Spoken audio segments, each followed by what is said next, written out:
নমস্কার বন্ধুরা, কেমন আছেন সবাই? মমস কিচেনে আপনাদের স্বাগত জানাই। আজ সন্ধ্যাতে ছেলের বায়নায় একটু চাউমিন বানালাম। আর ঘরে তেমন কোনো সবজি নেই চাউমিনে দেওয়ার মতন, তাই সবজি ছাড়া খুব সহজে আর ঝটপট কিভাবে আমি চাউমিন বানালাম সেটা তোমাদের সাথে শেয়ার করছি। প্রথমে জল গরম বসালাম, তার মধ্যে সামান্য একটু নুন আর তেল দিয়ে নাড়াচাড়া করে নিয়ে জলটাকে ফুটতে দিলাম। তারপরে জলটা যেই ফুটে উঠলো তখন চাউমিনগুলো আমি সেদ্ধ হওয়ার জন্য দিয়ে দিলাম। চাউমিনটা সেদ্ধ হয়ে গেছে, এবারে জলটা আমি আস্তে করে ঝরিয়ে নেব।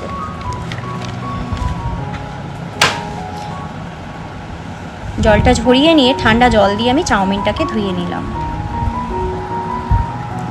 চাউমিনটাকে ধুয়ে রেখে দেওয়ার পরে কড়াই গরম বসালাম। কড়াই গরম বসানোর পর কড়াইতে তেলটা গরম হতে দিলাম। তেলটা গরম হওয়ার পর কিছুটা পরিমাণে বাদাম আমি ভেজে তুলে নিলাম।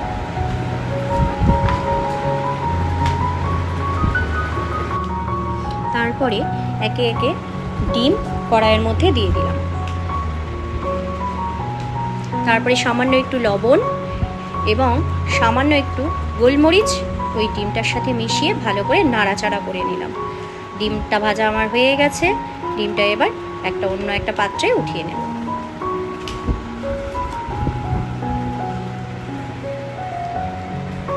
তারপর কড়াইতে আবার সামান্য একটু তেল দিয়ে তার মধ্যে রসুন কুচি দিয়ে ভাজা করে নিলাম। তারপরে সামান্য আলু কুচি দিয়ে ভালো করে ভাজতে দিলাম। আলুটার মধ্যে সামান্য পরিমাণে নুন দিলাম। আলুটা একটু ভাজা ভাজা হয়ে গেছে, তার সাথে আমি পেঁয়াজ কুচি মিশিয়ে ভাজতে লাগলাম।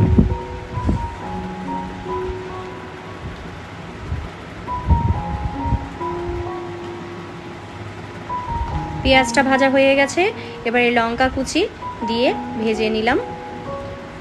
এইবারে আমি আস্তে আস্তে চাউমিনটাকে ওই আলু, পেঁয়াজ আর লঙ্কার সাথে মিশিয়ে ভালো করে ভাজতে লাগলাম।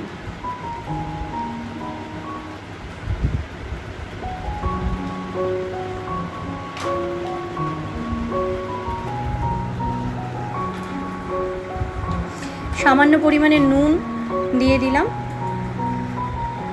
বাদাম দিয়ে দিলাম। নুনটা পরিমাণ মতন দেবেন, স্বাদ অনুযায়ী। ভালো করে নাড়াচাড়া করে সমস্ত কিছু একসাথে মিশিয়ে নিতে হবে। আস্তে আস্তে গোলমরিচের গুঁড়ো দিয়ে তার মধ্যে ভিনিগার, সয়া সস দিয়ে ভালো করে নাড়াচাড়া করে নিলাম। এবারে আমি তার মধ্যে ম্যাগির মশলা মিশিয়ে নিলাম এবং ডিম যেগুলো আমি ভেজে তুলে রেখেছিলাম সেগুলো মিশিয়ে নিলাম। মোটামুটি আমার হয়ে গেছে চাউমিনটা করা, তাই এবার টমেটো সস দিয়ে আমি পরিবেশন করব। তাহলে চলুন, ভিডিওটা আজকে এখানেই শেষ করলাম। আর ভিডিওটা কেমন লাগলো দয়া করে আমাকে কমেন্ট করে জানাবেন। ভালো লাগলে একটা লাইক করে দেবেন আর চ্যানেলটাকে সাবস্ক্রাইব করে দেবেন। সবাই ভালো থাকবেন, সুস্থ থাকবেন। দেখা হচ্ছে খুব শিগগিরই পরের একটা ভিডিওতে।